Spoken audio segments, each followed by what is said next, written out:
Hello दोस्तों, राधे राधे, जय श्री कृष्णा। प्राचीन काल में सुमंत नाम का एक नेक तपस्वी ब्राह्मण था। उसकी पत्नी का नाम दिशा था। उसकी एक परम सुंदरी, धर्मपरायण तथा ज्योतिर्मयी कन्या थी जिसका नाम सुशीला था। सुशीला जब बड़ी हुई तो उसकी माता दिशा की मृत्यु हो गई। पत्नी के मरने के बाद सुमंत ने कर्कशा नामक स्त्री से दूसरा विवाह कर लिया। सुशीला का विवाह ब्राह्मण सुमंत ने कौंडिन्य ऋषि के साथ कर दिया। विदाई में कुछ देने की बात पर कर्कशा ने दामाद को कुछ ईंटें और पत्थरों के टुकड़े बांध कर दे दिए। कौंडिन्य ऋषि दुखी हो अपनी पत्नी को लेकर अपने आश्रम की ओर चल दिए, परंतु रास्ते में ही रात हो गई। वे नदी के तट पर सद्य करने लगे। सुशीला ने देखा वहां पर बहुत सी स्त्रियां सुंदर वस्त्र धारण कर किसी देवता की पूजा कर रही थी। सुशीला के पूछने पर उन्होंने विधि पूर्वक अनंत व्रत की महानता बताई।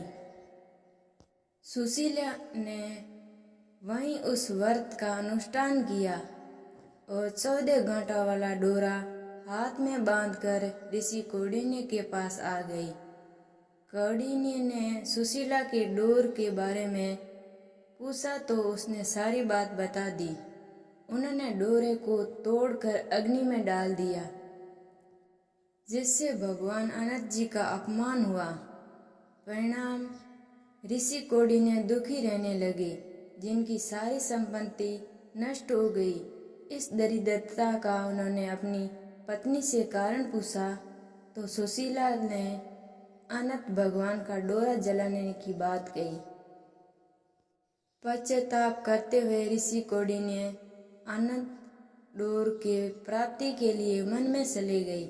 वन में कई दिनों तक भटकते भटकते निराश होकर एक दिन भूमि पर गिर पड़ी। तब अनंत भगवान प्रकट होकर बोले, हे कौंडिन्य, तुमने मेरा तिरस्कार किया था, उसी से तुम्हें इतना कष्ट भोगना पड़ा। तुम दुखी हुए, अब तुमसे प्रस्ताव किया है, मैं आपसे प्रसन्न हूँ। अब तुम घर जाकर विधि पूर्वक अनंत व्रत करो। 14 वर्ष पर्याप्त व्रत करने से तुम्हारा दुख दूर हो जाएगा, तुम धन धन्य से प्रसन्न हो जाएंगे। कौंडिन्य ने वैसे ही किया और उन्हें सारे क्लेश से मुक्ति हो गई। बोलो अनंत भगवान की जय।